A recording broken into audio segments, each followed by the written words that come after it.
Yan po ang buhay na kailangan ninyong i-study. Yan po ang buhay ninyong matutunan. Yan po ang buhay ninyong kailangan ninyong i-adapt dahil... Hello guys, good morning. Welcome to my channel. My name is Yuli and good Saturday today. Our video for today is asikaso taaning atong salmon. Salmon nato na ating iluluto, i-prep natin yung pagluto ng ating salmon kasi nakabingwit tayo guys. Salmon na ang laki. Ayan guys, ang laki ng salmon ko guys. Oh, laki-laki. Kaya lutuin natin to guys. Sa kalakihan ito guys, malaki pa ito sa braso ko. Kaya, let's go. Nabingwit ko ito guys sa malaking tindahan. Laki guys oh. Man na bingwit. Dito naman guys sa ano lang po no, dito sa banda sa amin, mahal ang mga isda ngayon guys dito. Oo. Pag magpa-sharp kayo ng ano po ng iyong kutsilyo, ganyan lang po. Ayan. Ihiwa na natin to guys kasi pirituhin natin to guys. Hihinugasan natin. Ito ay, ano guys, ito ay frozen siya. Binili natin sa frozen section po sa store. Dahil,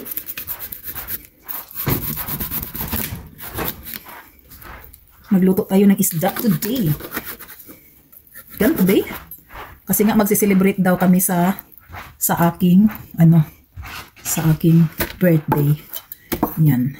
So, medyo nipisin lang natin para yung pag-ano natin, pagpirito natin. Gusto ko nga ito, tigas. Hindi pa akong ingredients. Wala akong, tingnan ko lang, pwede bang, kasi ang kailangan sa escabeche, may ano ka may bell pepper ka.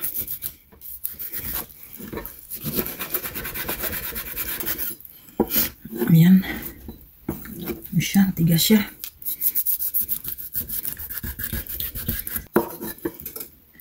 Ito, malalaki yung mga salmon dito. Oh. Ang mahal ng salmon dito guys sa aming banda, sa California, no? Dito sa Bay Area lalo na. Ang mahal-mahal ng mga salmon dito. May mga isda guys, mahal-mahal.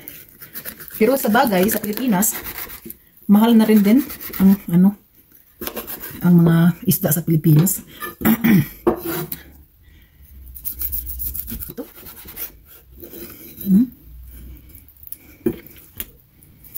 Pero guys, dito sa dito nga sa kahit anong kamahalan no ng ating bilihin dito, binibili ko guys kasi bihira tayong makakain ng ng mga mahalin na pagkain. Hindi naman tayo makakain pag wala na tayo sa mundong ito. Bibilihin na natin habang buhay pa tayo, no? Hindi naman tayo makakain pag nandoon na tayo sa langit. Ito. Tara, ang daming isda. Ito guys, lagyan natin ng maraming, siguro kasi pirito siya, no? Fresh na fresh yung ating isda today. Kahit galing ito ng frozen, pinoprosin naman yan nila, galing ng bingwit, pinoprosin nila kaagad. So, fresh pa yung isda natin pag ito toad natin. So, ito po ay pirituhin natin po. So, of course, lagyan natin ng asin. Ang guys, ang pagpirito dapat, minamarinate muna natin yung ating isda. No? Minamarinate muna natin. Sandali lang imamarinate. Kasi, ako kailangan pag nagpirito ako, tama sa asin. Kasi, kakain ka ba ng pagkain, tapos hindi naman masyado masarap, no? Pwede mo siyang lagyan ng tamang asin, hindi ka na magsawsaw ng patis, kasi dobleng salt na yan.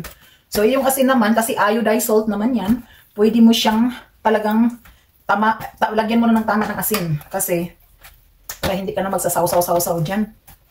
Ako guys, promise sa pagpirito ko, no? Lagyan ko siya ng lemon. Lagyan natin ng lemon para mayroon siyang mayroon siyang konting pawala sa lasa. Kung mayroon kayong kung mayroon kayong lemon powder, marinate na maayos guys yung ating isda. I-leave natin siya ng siguro mga 1 oras or kahit kalahating oras na lang. Ayan, nakamarinate na yan siya. Ito pwede din ito guys, meron tayong lemon pepper. Pwede nating i-dash sa ating isda. I-dash. Yan. Pwede na yan. Ready to Pirito na yan. Iwanan natin yan ng mga 1 oras siguro, no? Or kahit kalahati para ma-marinate siya. Ayan guys, mag-i-apron na tayo guys. Kasi tumaba ng iyong, ano guys, oh, tumaba ng inyong lola dito sa, ano, sa larangan ng YouTube, no? Tumataba na. Kailangan na natin, kuminding na naman natin ng maayos guys. Diyos ko po, ay! Ay, Diyos ko po, para na tayong buntes. Ay, Diyos ko. Nga half na hour, kailangan natin iperito ang ating isda. Ayan ang malaking tawa natin, tawa ng ating ang pirituhan. Ay, ewan kayong paano-ano guys, kasi, ayan. Naka, ano na ito, naka half hour na, kaya pirituhin na natin. Kasi magpunta pa tayo ng Sacramento guys. Mahiwagang salmon. Salmon of the day. Ayan, isa lang yan. Ito nga salmon guys, ang dami oh. Ilan siya ha? Bilangin nga natin ilan. 1, 2, 3, 4, 5, 6, 7, 8, 9, 10. 10 ka mga hiwa. So malaki siya guys. So habang nagpipirito tayo ng ating isda, meron tayong kwentuhang bayan dito guys. Dito po sa ano no, dito ito ang pinag-anuhan ko. Ito ang parang naano ako, na amazed ako sa buhay Amerikalin. Kasi kumparar sa na-amaze ako sa sitwasyon namin dito. Kasi sa mga may mag-asawa, sa mga walang asawa, na matuto sila ng ganitong sitwasyon, no? Tayong mga tayong mga Pilipino, or kahit naman siguro sa ibang mga nasyonal na, sa mga nasyonal na iba din ang mga belief nila, yon lang nga din sa iba, may mga tradisyon talaga na maraming asawa ang lalaki, no? Hindi pwede ang babae maraming asawa. Ang lalaki lang maraming asawa. Yan ang belief nila na mayroon silang tradisyon na yung tinatawag nila polygamy. So, ang polygamy po ay ang lalaki maraming asawa, pero ang babae hindi pwede maraming asawa. So, yan lang po ang mga belief na hindi ko masyado maintindihan, dahil ang lalaki lang po ang pwedeng maraming asawa. Hindi ko maintindihan yan. Siguro kung may books na ganyan na makita ko at babasahin ko. Pero mahina din ako sa comprehension kasi hindi ko rin maintindihan. Mahina tayo sa comprehension. So, yan lang talaga sa in reality, bakit maraming asawa ang lalaki at ang babae hindi pwedeng maraming asawa. Yan lang po. So, pero dito sa amin, dito sa sitwasyon ko, is ako mismo ang pangalawang asawa na po tayo kay Mr., no? Pangalawang asawa, hindi kabit ha, hindi ako kabit. Hindi ako kabit, ako ang pangalawang asawa. At ako ang winner, kasi ako ang pangalawa, ako ang pinipili. Napili ako kasi yung si Mr., hindi siya nag-aasawa, divorce na po siya, 9 years na po siyang nag-divorce bago niya nakita si Yoli. Tapos nagpakasal siya sa akin, 9 years na silang naghihiwalay. Kaya hindi basta-basta si Mr. na pumatol sa isang babae. Ako lang. Hindi lang guys. Ako lang ang babae na pinatulan niya. Nakilala niya ako 4 days lamang. 4 days niya akong nakikita. Tapos nag-mention na kami, magpakasal na kaming dalawa. Diba? Unusual yun. Unusual. So 9 years siya naghiwalay sa asawa niya. Pero yung asawa niya, ano pa rin sila, mingle pa rin sa amin. Kasi nandiyon na nga, mayroon silang 3 anak. Ako may anak.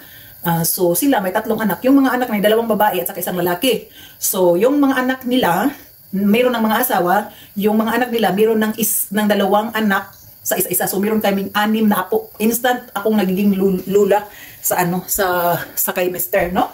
So lula ako. Maraming lula ang mga bata dahil ako ang lula na napangasawa ni Mr. na ako ang pangalawang asawa. Basta ha, hindi ako kabit ha. So yung unang asawa niya, mabait naman yung unang asawa niya, yung tinatawag nila po na granny. Ang tawag nila sa mga bata, granny. Ako ang lula, siya ang granny, tapos yung nanay ng mga asawa nila, ang nanay, ang tinatawag nila ay titas, nanis, nani. Nani, Nani ang tawag sa kabilang apuhan nila. So, ang mga bata siguro nako-confuse. As lumalaki sila, mako-confuse ang mga bata dahil bakit ganito ang buhay namin? Kasi pag mag-birthday ang mga bata, nandoon kami lahat, nandoon yung mga yung mga kasangkat sa buhay. Tapos pag ano kami, pag sakali Christmas party kami, nandito yung unang asawa niya. Kasi of course, nandito yung pamilya lahat, di ba? So parang ano na rin, parang pamilya na rin namin at kaibigan ko yung kanyang unang asawa. So dito lang talaga guys, dito lang talaga ang mga sitwasyon na ito. Magiging marunong kang, hinaan muna natin yung apoy. Marunong kang makipagmingle sa mga taong na-encounter na nila noon sa past. Kasi yung past na yan, hindi na nila ma-rewind yun para i-correct nila ang sarili nilang buhay. Hindi pwede yun. So ako, marunong na rin din akong makipagmingle, makipag face to face sa mga taong mahal sa pamilya ko, sa asawa ko, mga anak ko, kasi sa mga anak nila dahil ina nila yun eh. Hindi nila yun basta-basta nakalimutan ganun kasi ina nila yun. So, adapin mo, i-embrace mo kung ano ang meron ka. Ayun, di ba? Baka masunog na yung atong ano guys. Ayun. Yung ating oil. Yan.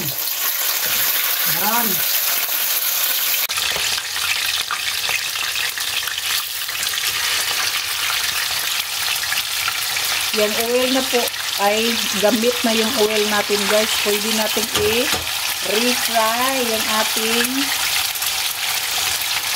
isda dyan sa ginagamit natin na oil. No? Kasi okay pa naman siya. Medyo clear pa naman siya. No?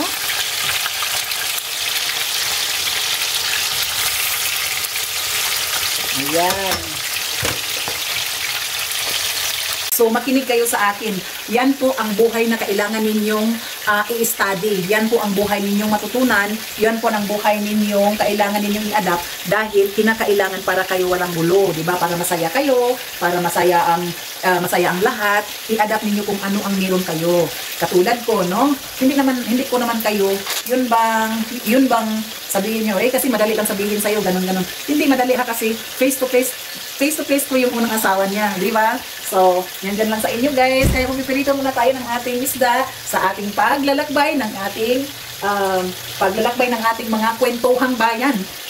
Shout out sa ating mga viewers dyan sa YouTube natin, no? Salamat sa inyong pag-view sa aking mga upload, sa aking mga videos na nagiging sa mga old videos ko na pinanood nyo. Ako ay pusong nagpapasalamat sa lahat sa mga taong nanonood sa video. Thank you guys for watching for our video for today. Until you guys next time. Bye-bye!